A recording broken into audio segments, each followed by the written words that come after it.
Man, that sucked.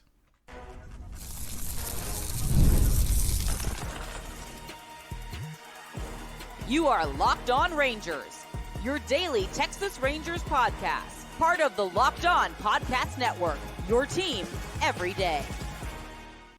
You are locked onto the Texas Rangers, the first and best daily Rangers podcast. I'm PrizePicks, a cripplingly addicted Texas Rangers fan, covering this team for 12 seasons, including all 7 as the founder and host of this podcast. Thank you all so much for making Locked On Rangers your first listen every single day. If you're not already, you can follow me on Twitter at PrizePicks. You can follow the show at Locked On Rangers. Hit subscribe on your favorite podcasting platform and on YouTube, where the best way you can help grow the show is to comment nearly any single thing below.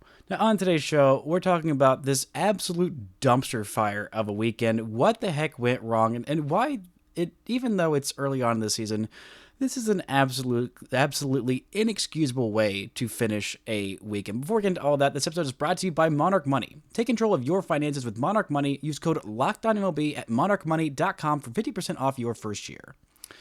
Now, the Rangers got swept this weekend. They didn't just get swept. They got swept in maddening fashion. Coming off of their first series loss of the year to the Cubs, Josh Young was put back in this lineup. Wyatt Langford was put on the IL, and the offense, the last couple of games before this weekend, thought, okay, maybe this offense is turning a corner. Maybe, just maybe, especially with that great offensive showing against Shota Imanaga, one of the best pitchers in baseball this season and even the last season as well. That, okay, maybe this offense can get right. I take a day off, and you head into the weekend again in a big series against a Mariners team who has not swung the stick well, has not really pitched particularly well, has not done anything all that well so far this year. You had Jacob deGrom in Game 1, you had Rocker in Game 2, and then you had Nathan Eovaldi in Game 3. And you lose all 3.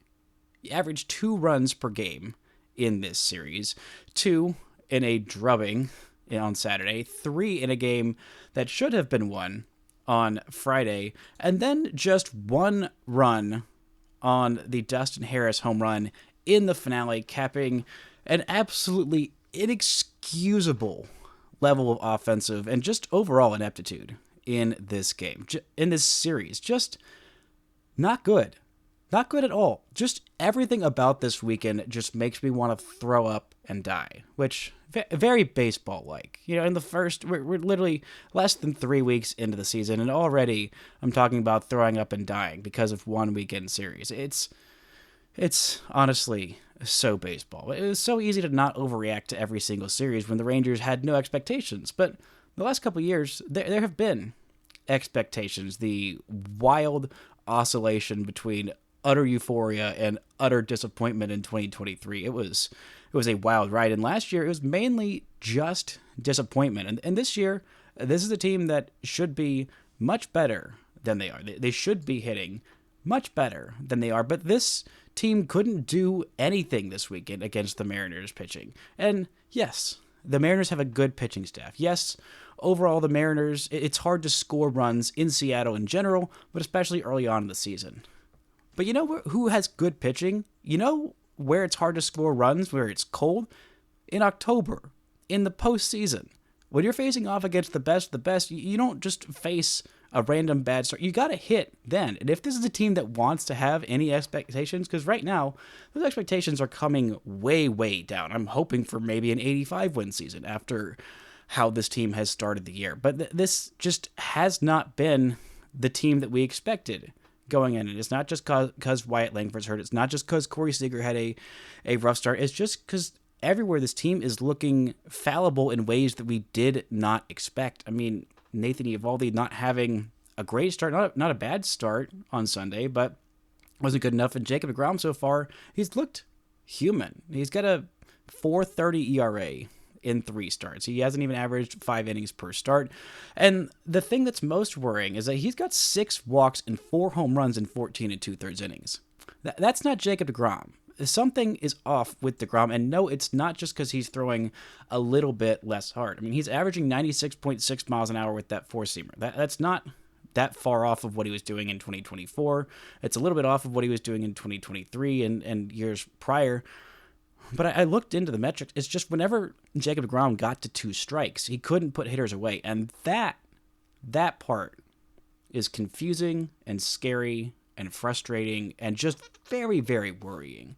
Because the one thing about Jacob deGrom that you knew is that he's got stuff. He's got the best stuff. He has had in the past the best stuff. The slider still looks just as good as ever. The changeup he's, I feel like, still getting more of a feel for. He never really needed to throw that or the curveball that much these last couple of years because the four-seamer has just been that deadly, and so is the slider. But the four-seamer, even though he's throwing it a little bit less hard, the spin rate looks the same on it. The metrics look the same on it, but hitters are seeing it better. I mean, when you give up an 0-2 home run to Rowdy Tellez, who was hitting a 0-40 something or whatever it was before he hit that home run, the multi-home run game that the Mariners had against Jacob deGrom, that is concerning. That's not what we've seen from Jacob deGrom. And when you see him walk 4 in 4 innings, it's just not who Jacob deGrom has been. The stuff has backed up just a little bit, and the command too. That's the concerning part. It's not just that the stuff, but you see him missing the glove by quite a bit. I mean, granted, this is a bad start. This is not a good start for Jacob deGrom. It's not a horrible start for anybody else, but for Jacob deGrom, this looks like an abject disaster. I know it's only 3 runs in 4 innings, and the rest of this bullpen, well, Chris Martin blowing his second game of the season, a really bad time to miss that badly on a cutter to Cal Raleigh and blow this game open. But this was a series that mattered a lot. This is an early season series, and there's all those cliches about games just matter more in September. No, they don't. They matter more the entire season. They matter more when you're facing off against a team that is going to be in the hunt in September, in August, in maybe October. This is a team that you need to gain ground on. The Rangers started off the first couple weeks really, really well. It was a good first 2 weeks of the season, maybe a little bit lucky, but you got to capitalize on it. You got to keep on going on that. And the most frustrating part about this offensive ineptitude is that they had their chances. This series could have gone a whole lot differently. I mean, in basically every one of these games, the Rangers had the starting pitcher on the ropes in the first inning and just couldn't do something about it. Especially when you have the bases loaded and no outs, and you get no runs from that exact situation. That is, in the first inning, that is just inexcusable. I mean, especially, I was incredibly frustrated with letting Brian Wu off the ropes. The Rangers had his back against the wall. They were just about to land the knockout punch, but so far this season, this Rangers offense hasn't been able to land those knockout punches. They've been able to work counts. They've been able to kind of get pitchers almost into that big inning, but they haven't really been able to string together many big innings, and definitely haven't been able to push pitchers out of the game early and get into that bullpen early. Brian Wu retired at 12 straight in a row, and he finished the night with 7 innings pitched. The Rangers had his pitch count up there early on, and they gave themselves some chances, but they just weren't able to do it. It wasn't just the offense that was lacking. It was the defense. It was the bullpen. It was the starting. It was just every part of this team has some level of blame for this weekend. There's just very few things that you can point to this weekend that went even a little bit right. And there are a whole lot of things you can point to that have looked a lot bit wrong. Josh Young had a good weekend. He had a good weekend. He had a couple of extra base hits. He had a couple of hits, including a game-tying home run on a fastball right down the middle, right after a double play. I mean, this team and their grounding into double play is just infuriating. Also, by the way, Josh Young had his first stolen base of the season. But, Josh Young had a terrible game on Sunday. So it's not like anybody really is free of blame in this. On Sunday, he went 0 for 4 with 3 strikeouts. Overall, a good weekend. And overall, Josh Young has been very, very effective. But there's not really... Actually, excuse me. There is one part of this team, one player this weekend who does deserve praise, did not do anything wrong, and does deserve a lot of credit for what he did. Talk about who that is and why right after this. This show is brought to you by Wonderful Pistachios. Looking for a snack that's both delicious and nutritious? Crack into a good source of protein with Wonderful Pistachios. Wonderful Pistachios are one of the highest protein nuts. Each 1-ounce serving has 6 grams of protein, giving you over 10% of your daily value. Plus, they're packed with fiber and better for you unsaturated fats to help keep you feeling fuller longer. Personally, I love the no-shells variety. It's the perfect grab-and-go snack for busy days. Whether I'm snacking at my desk, on a road trip, or just need a quick protein boost, they're always my go-to. And if you love cracking open every shell for that satisfying crunch, the in-shell options are a classic favorite. Whether you're running between meetings or dropping off the kids, Wonderful Pistachios are the snack that works as hard as you do. So get snackin' and get crackin' with a snack that packs a protein punch. Visit wonderfulpistachios.com to learn more. Shout out to the Everydayers for making Locked On Rangers your first listen every single day. On tomorrow's show, I'll be talking about, I don't know, not this weekend. I'll try and find something that makes me a little bit less grumpy about this Rangers team to talk about on tomorrow's show. But this weekend was just grump-inducing to the max. I forgot how incredibly frustrating it is to stay up for those West Coast series. There is nothing worse than staying up, especially if you cancel plans to watch a Rangers game. You're like, say, no, sorry, my Friday night is reserved for watching this Rangers team. I want to stay up late. I want to watch this team hopefully trounce Seattle.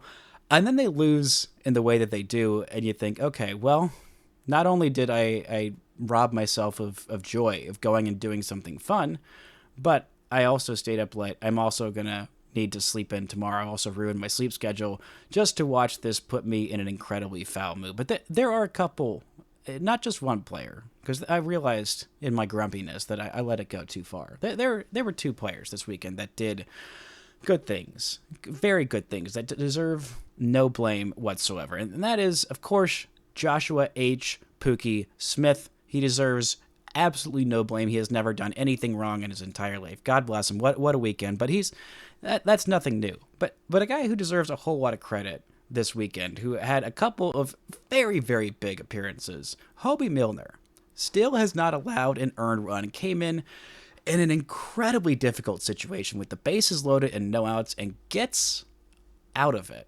Gave the Rangers a chance in that Sunday game. Now, the offense didn't do anything with that chance, unfortunately, but Hobie Milner gave this team a chance.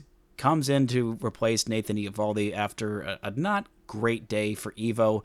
I mean, really frustrating that two of those three runs, well, all three of those runs really came in ways that were incredibly frustrating. I mean, two hit batters. The last run was unearned because somehow the baseline doesn't exist in Seattle. You can just run 18 feet outside the first baseline. Jake Berger should have applied that tag to Jorge Polanco, but didn't. And Polanco is allowed to run 18 feet outside the baseline, even though in every other scenario, that's an out. But for some reason in Seattle, they decided, nope, that's fine, even after further review. Incredibly frustrating. But the first two runs, they didn't count as unearned, but they felt unearned. They should not have happened because giving up a hit on an 0-2 pitch is incredibly frustrating, especially with two outs. And even more so when you give up two-strike, two-out hits, one of which is just, honestly, props to Cal Raleigh. That was an incredibly tough pitch to hit out. I mean, not a bad pitch, not a terrible pitch, but it was a splitter right on the bottom of the zone within a 3-2 count, but just could not quite finish it off. And he had gotten a swing and miss on a pitch just like that, a few inches in for strike two in this plate appearance. But alas, Cal Raleigh was just on a heater, just barely sneaks it over the wall in right field. That's two runs, and that was enough because the Rangers offense couldn't do anything outside of, honestly, an incredible at-bat by Dustin Harris. Not Justin Harris. Sorry. I've got two, there's too many J names on this roster. It's infected my mind that everybody's name now starts with a J. It's Gile Higashioka, Nathan Eovaldi, Giodi Tavares, Jory Seager. That's dumb. That's the dumbest thing I'm going to say on this podcast, I think. I think that's up there for dumbest bits on this podcast. But Dustin Harris, first home run of the season, second home run of his big league career. He started 3 games as a major leaguer. He has appeared in somehow 4 this year, I guess just as a defensive replacement, but he hadn't had a plate appearance so far this year.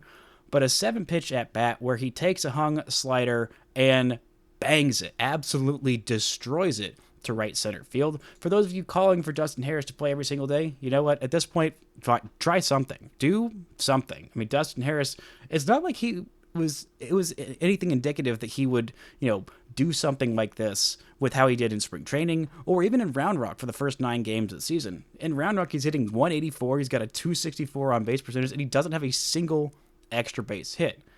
But alas, baseball don't make no sense. Last year, he had a 749 OBP, and, he came up and was slugging below 400 in AAA Round Rock in 131 games on the season, comes up to Texas, has 2 extra base hits in his second start as a major leaguer. Sure, why not? I mean, something needs to spark this offense because the guy who the Rangers had as their biggest, at least free agent hitting signing, a signing I thought and still think eventually will look like a good signing, but one of the most consistent hitters for the past 12 seasons has been horrendous. Jock Pederson put in the leadoff spot to try and get something going. Marcus Semien was given a day off, but it was just not enough. He has been awful. Just awful so far this season. Right now, Jock Pederson is on an 0 for 26 streak with 9 strikeouts,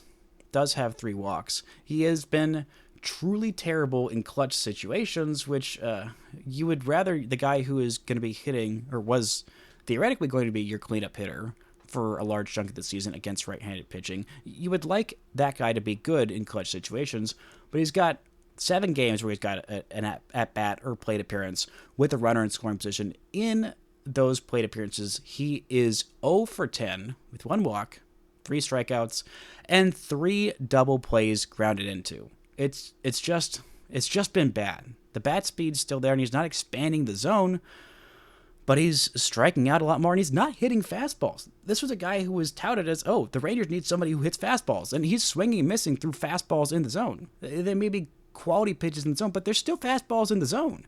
Him and Jake Berger, who are also swinging and missing at fastballs in the zone. These 2 guys, the Rangers said, we need a guy who hits fastballs. We need multiple guys who hits fastballs, and they haven't done that. They haven't hit much of anything this year. And Jock Pederson is clamoring for a torpedo bat. It makes me feel like he is panicking. This offense just looks like an offense that is not trusting itself. There's too many guys who have been too good for too long to keep slumping this long. And it's not just because Wyatt Langford went on the IL. It's not just because Marcus Semien's had a slow start. He has slow starts frequently. Jock Pederson is not a slow starter for his career, so this is a little bit concerning, but it just feels like everybody is just losing their minds and forgetting that there are 162 baseball games in a season. This is not the end point. Also, by the way, the Rangers have a winning record. They're 9-7, even after this absolutely horrendous series against Seattle. But they've got a chance to get themselves right in a series against Anaheim and get themselves, Los Angeles of Anaheim, of California, of whatever. But the Angels are doing well so far this season. They've got an offense that is kicking in high gear. Now, I don't know that Kyron Paris is going to continue to have the, OPS of 1,400 or so that he's had for the first, 8 to 10 games of the season. But still, this team has got Mike Trout, who's one of the best players baseball has ever seen, if not the best. They've also got several other very talented players and a very, very deep offense that is very hot at the moment. They've got a very suspect bullpen, which hopefully the Rangers can get into early and take advantage of. But this team had its opportunities in this series. 26 at-bats with runners in scoring position in this series. That's plenty of chances to score. The Rangers only got 5 hits, and several of those did not score runs. 5 hits with runners in scoring position, and I believe they scored, 3 runs, because 2 of the runs were from a Josh Young homer. 1 of the runs was from a Dustin Harris homer with nobody on base. That's half the runs the Rangers scored this weekend, the 6. So I think 1 of those hits was accounted for those 2 runs, and then the other 4 accounted for, 3 runs or so? Just not good enough. Not good. It's just been incredibly frustrating. This team, I don't think it's going to continue. I hope it's not going to continue, but at this point, so many of them, it feels like, are getting in their heads and just freaking out. I mean, this fan base is freaking out like they haven't seen baseball before. Like all of us, we get so in your heads, it's hard to not freak out about a series that looks this horrendous, that is just this incredibly frustrating. It's not just like the Rangers got their doors blown off. These were close games. These were winnable games for the most part. And the parts of this team that were supposed to be fantastic so far have just been bad. And I don't know exactly what's going to fix it. This show is brought to you by Monarch Money. Ever check your bank account and wonder, where'd all my money go? Between dining out, online shopping, and entertainment, it's easy to lose track. That's where Monarch Money comes in, your personal CFO, giving you full visibility and control over your finances. Monarch Money isn't just a budgeting app, it is a complete financial command center. You can track all your accounts, investments, and spending in one place so you stop just managing your money and you start building wealth. Instead of juggling multiple apps, you can use Monarch to check your finances, track spending, and even plan long-term goals. Managing money with your partner is smoother than ever. You can track shared expenses and personal accounts, set goals, and stay on the same page without the stress. So take control of your finances with Monarch Money. Use code LOCKEDONMLB at monarchmoney.com for 50% off your first year. That's monarchmoney.com, code LOCKEDONMLB for half off your first year.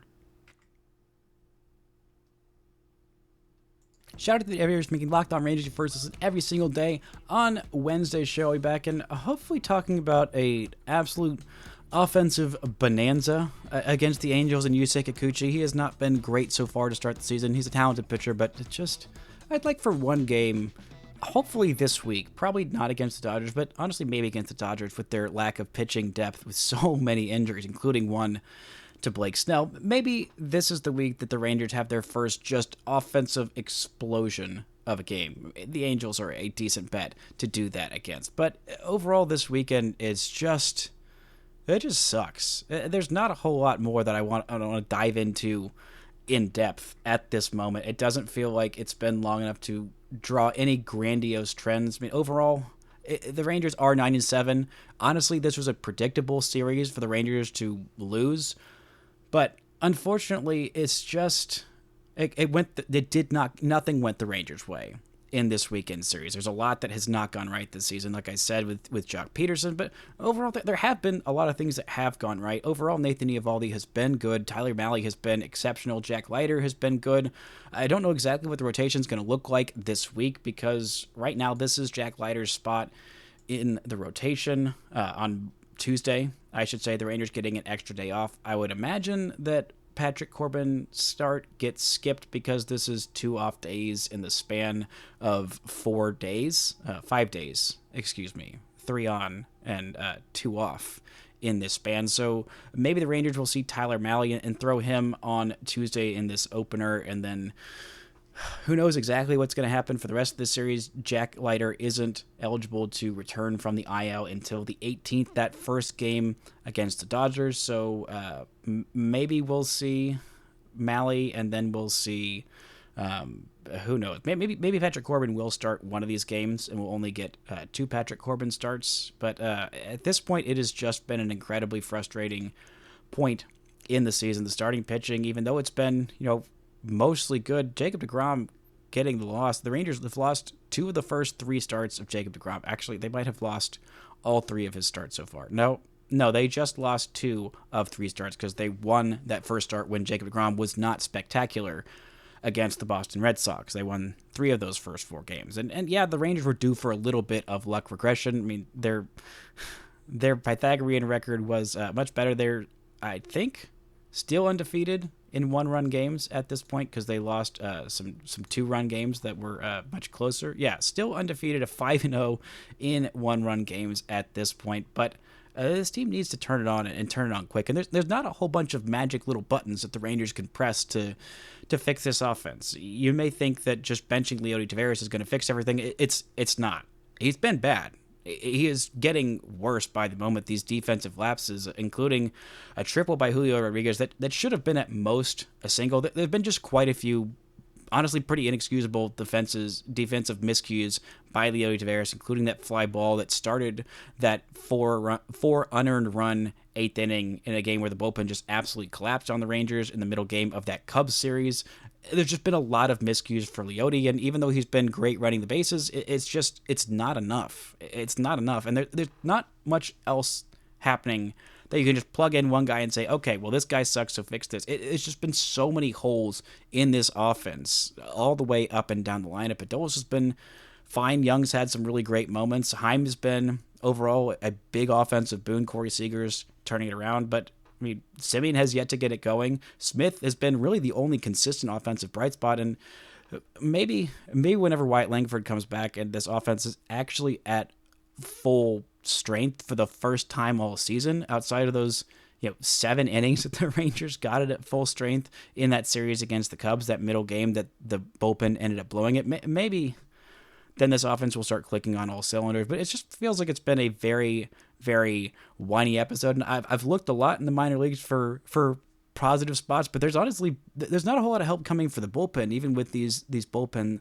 lapses over the weekend. I mean, Chris Martin, you're allowed to give up a couple of earned runs on the season, but at that time, missing with that pitch to that hitter with the torpedo bat, I mean, just incredibly frustrating. A cutter that just didn't get quite in enough on the hands. And Rocker had another, mostly tough start. It wasn't horrendous, but the bullpen didn't do him any favors, didn't keep this game in it. Caleb Bushley, the Rangers' new long man with Harrison Garabito, going down after mopping up so many just miserable innings and just defensive lapse after defensive lapse after defensive lapse.